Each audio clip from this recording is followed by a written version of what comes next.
weekend, I was casting the Bandai Card Games Fest World Tour that was happening in Singapore, at least for the One Piece card game tournament.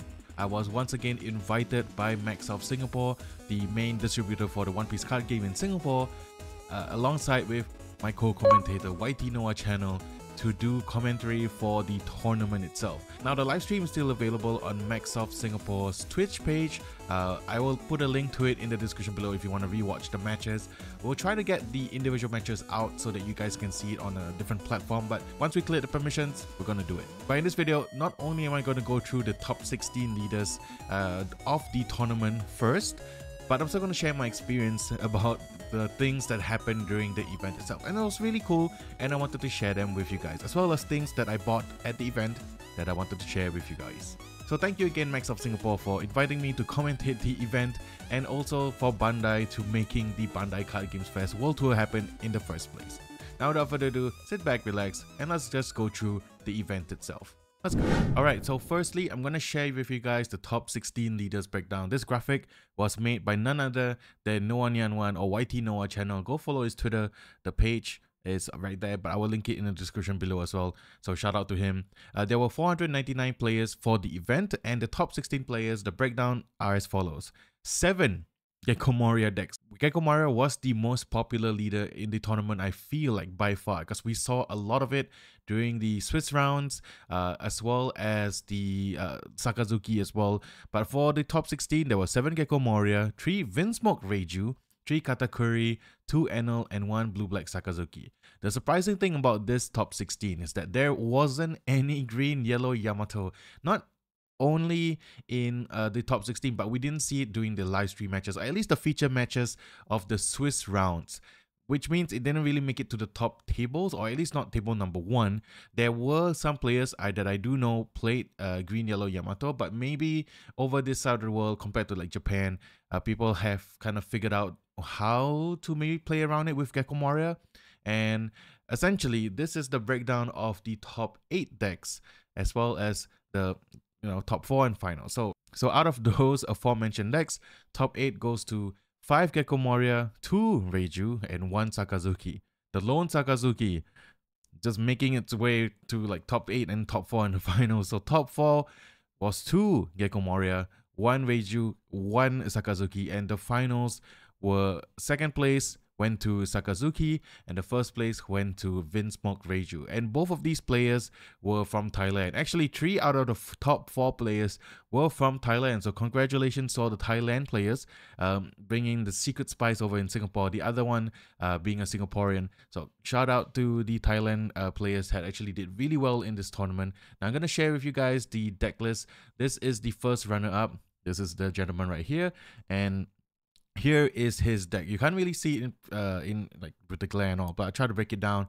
So essentially, it's a Sakazuki package that utilizes Gecko Moria as sort of like the new engine to bring back, let's say, a Rob Lucci and also a Helmeppo, reducing cost and then KOing it with Rob Lucci. And then there's also like Rebecca to bring out a Hina.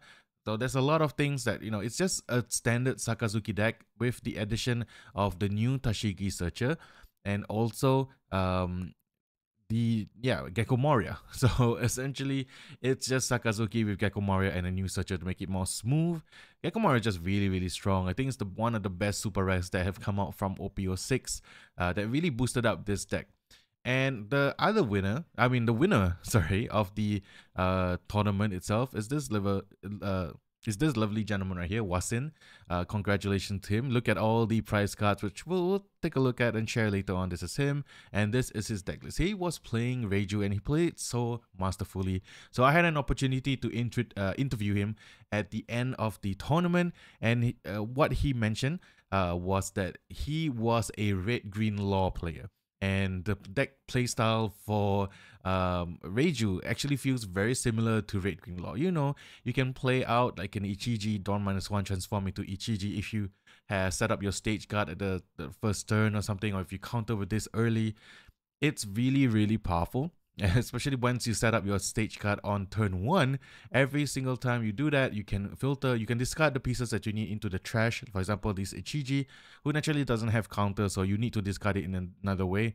The stage card being you rest the stage, discard a card, and you can search the top 3 cards of your deck for a German 76 or Vinsmoke family, and then put it into your hand. That is a great way to kind of filter the transformed versions of the cards into the trash, and then playing a Ichiji on turn 2, transforming it and playing the 7 cost. A 7 cost on turn 2 is just insanely powerful, and it leverages Reiju's ability of when you turn Dawn to your Dawn deck, you draw cards. So using the super rare Reiju to quickly refill cards from your to your hand after like expanding them with like discarding with this or counters is insane. And of course, once you have all the pieces set up, you bring down a judge, bring everything back, transform, and go for a big turn. That's usually how he wins the games. You can check it out in the live stream VOD. And maybe we'll do like a game analysis once we have some time, and I'll get some of the clips out. But yeah, this is the Reiju list. Congratulations to Wasin for winning the tournament. And overall, it was a really, really great time. So now we're gonna just give you my thoughts about what happened. Overall, the event itself was really, really fun. Being able to commentate again for this game was really, really cool. So here is the entrance when I first arrived at the venue.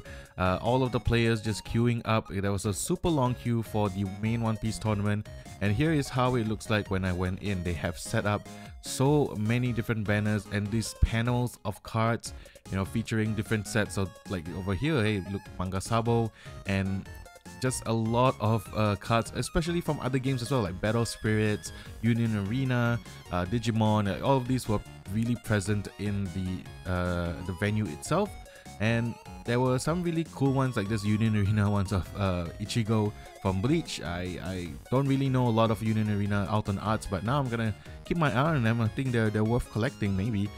And yeah, so it's just a really fun time just walking around, looking at all the different cards. And here is like the main area where we did the casting. This is how it looks like, and the feature match table is right in front of where we are.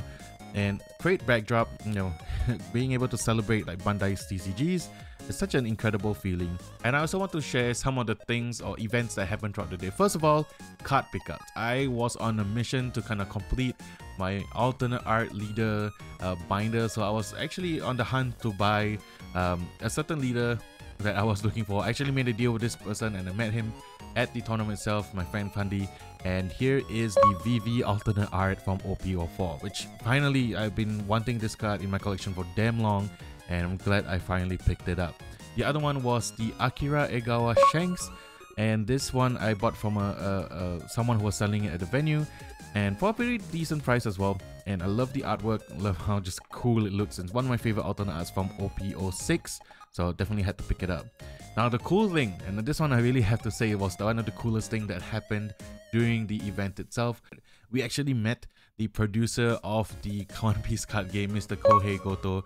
So thank you so much, Kohei Goto-san, for being in Singapore and coming to our event, and also for just like being such a cool dude in general. Also met some really cool cosplayers. Now this is Narari. We actually met at the first event that I was casting at with Noah, and she was cosplaying as Luffy back then, and now she's cosplaying as Vivi, which is perfect timing because I bought the Vivi leader.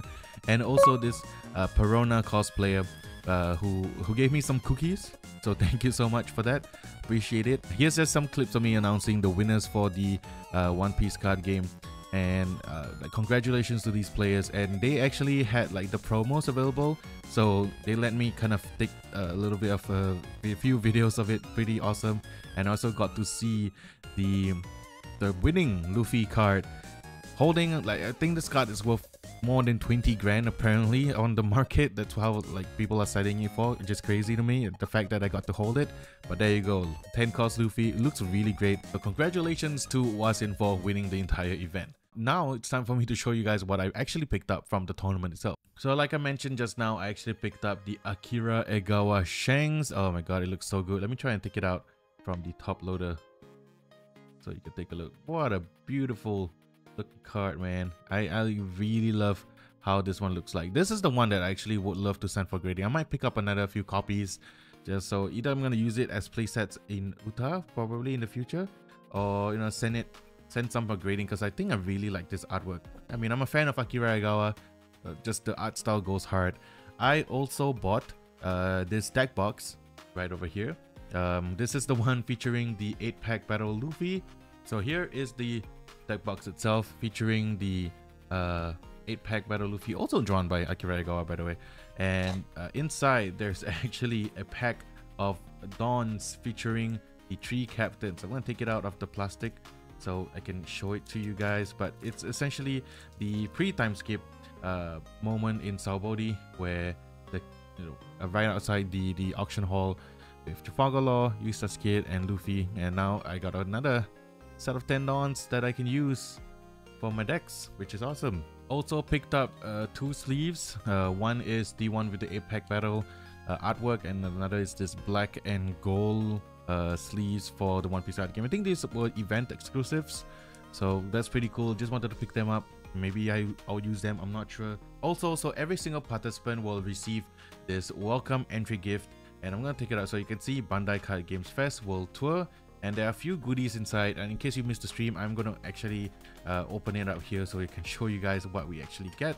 A few really cool things, and I'm just gonna take out the pamphlet first. Oops, just a poster talking about the Bandai TCG app, and you can do a lot of things. Pre-register your deck list, just information about that. There's also a festival list and some Union Arena sleeves for the action points. I think there's only 3 sleeves in here, but Union Arena only has 3 action points. A pack of Digimon TCG Dimensional Phase set. So for the sake of this video, I'm just gonna open it right now, see what we can get. And we got a rare Tamer card. Very nice. Okay, someone tell me if this is good or not. I'm not sure. Then we have some other promos. First one being from Battle Spirits. If you can see right here, you notice that the cards have Bandai Card Games Fest on it, so that's pretty awesome. We got the Imperial Dramon Dragon Mode, which I really do like. I am a huge fan of 01 and 02, and this is one of them, boss monsters for the the main characters for Digimon 02. And lastly, this is the one that I was really excited for, the Monkey D. Luffy promo, the Gear 5 Luffy promo, with the Bandai Card Games Fest World Tour stamp. So if you go for your respective Bandai Card Games Fest World Tour, not only like over here, but anywhere regionally or in the whole world, you will get this promo, and that's awesome. I believe the English version will get the English copy of this promo, so that's great. And the cool thing because of that promo is that I actually have one that is signed by Goto-san himself, the producer of the One Piece card game. He actually was there at the venue signing cards. So to be able to own a promo of Gear 5 Luffy with the Bandai Card Games Fest World Tour promo with the signature of the producer for the One Piece card game is like a huge accomplishment for me, I guess. Definitely an important card I'm gonna keep and cherish forever. This is one of the coolest things that I own right now in regards to the game. So that's awesome. So there you go. I just wanted to share you my own experience at the Bandai Card Games Fest. It was a tiring day because it was like full on 13 hours of the live stream. I want to thank first of all the organizers, and to all the players and all the people that I met during the event. Thank you guys so much for coming up, taking pictures, and just having a great time overall. Oh yeah, there you go. Just wrapping up my weekend at the Bandai Card Games Fest. Going to take a little break, going back into like the normal videos after this, but hope you guys enjoyed my recap. Thank you so much for watching. Thank you guys so much for subscribing to the channel, and I'll see you guys in the next one. Peace.